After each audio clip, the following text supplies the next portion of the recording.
This is iFIBER 1 News. Here are today's top stories. The city of Ephrata is cleaning up the mess caused by torrential rain overnight Thursday. It's been 38 years since Mount St. Helens erupted, and the geological event of epic proportions still ingrains itself into the minds of Washingtonians. Smoke stung the eyes of Kashmir residents Thursday afternoon as a brush fire broke out in the Brender Creek area. The Wenatchee Wild continue their historic Royal Bank Cup tournament run after obliterating the Wellington Dukes 7-1. From the iFIBER 1 newsroom, this is iFIBER 1 News, and it starts now. The city of Ephrata is cleaning up the mess caused by torrential rain overnight Thursday. The deluge swept through Basin Street, sending water over curbs and into businesses.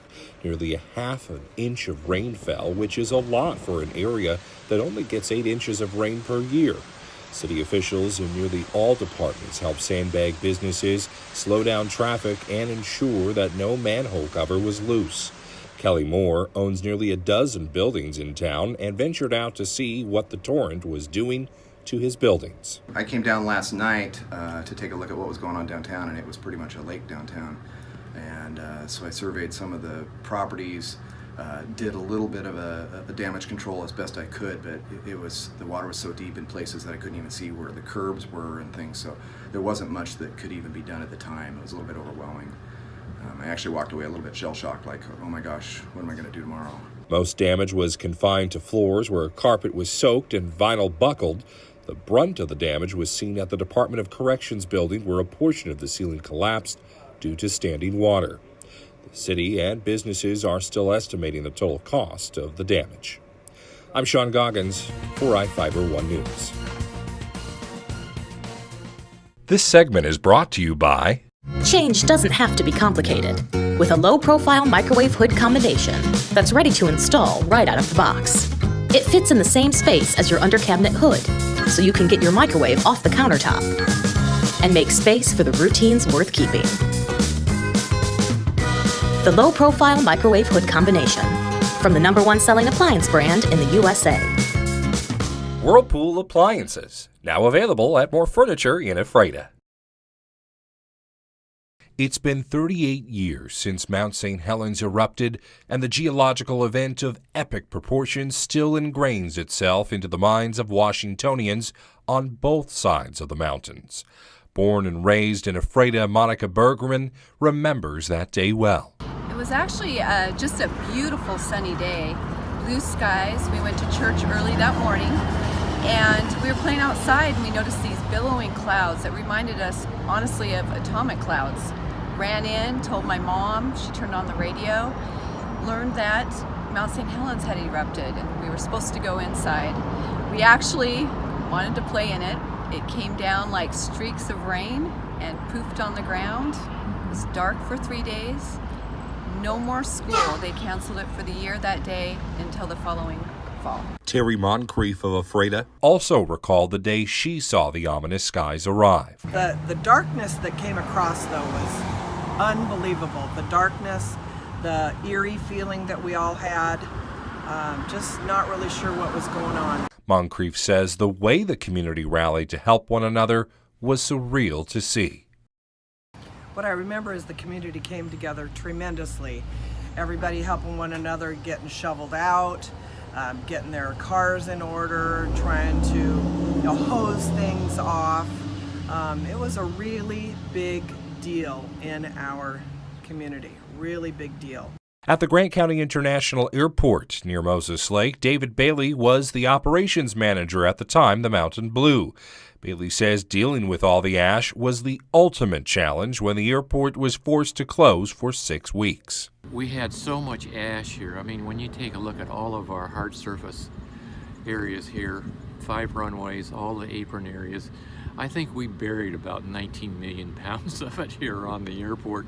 So if anybody has a need for it, we've got a gold mine of ash if somebody wants it. But it was really an operational challenge for the airport to get the facility back into operation. But the remains of that day are still exposed at the airport's east end.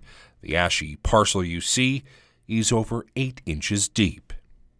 Located in Skamania County in southwest Washington, Mount St. Helens is 253 miles away from Moses Lake, and the aerial spread of ash caused issues in places as far away as Spokane. The eruption itself killed 57 people, and at the time did $1.1 billion in property damage and deposited ash in 11 U.S. states and 5 Canadian provinces. I'm Sean Goggins for iFIBER 1 News. This segment is brought to you by... Your taste buds bored? Well, then bring them to Jay's Teriyaki. Not only does Jay's have a variety of teriyaki dishes, they also offer mouth-watering salads and sides. Call Jay's 509-764-5155. Jay's Teriyaki, located at 123 East Broadway in Moses Lake, because it's all in the sauce. Smoke stung the eyes of Kashmir residents Thursday afternoon as a brush fire broke out in the Brender Creek area between Mill Road and Pioneer Avenue. The fire was reported about 4:15 in the afternoon, and wind drove the flames into dry cattails along the creek. The fire went to second alarm, but about 25 firefighters from multiple agencies were able to contain the blaze to less than an acre. Right now, feeling pretty good. We've got roads on pretty much all sides of it. No structures were burned, and no one was injured. No cause for the fire had yet been determined. Jefferson Robbins, iFIBER 1 News. The Wenatchee Wild continue their historic Royal Bank Cup tournament run after obliterating the Wellington Dukes 7-1. The win saw the Wild finish the preliminary matches undefeated. The last team to go undefeated in the preliminary rounds was the Humboldt Broncos all the way back in 2012. Since the Wild are undefeated, they will play in the semifinals tomorrow as the number 1 seed. They'll be taking on the number 4 seeded Wellington Dukes, the same Dukes the Wild just dropped 7 goals on. A win over Wellington would put the Wild in the championship game. No American-based team has ever won the Royal Bank Cup, so the Wild will have a chance to leave a big mark in the history books. The semifinal game will be tomorrow at 2 p.m. A win there will advance them to the championship game on Sunday, which starts at 4 p.m. I'm Adam Chikoski for iFIBER 1 Sports. This is iFIBER 1 News. For more information on these stories and other news, visit us online at iFiber1.com or check us out on Facebook.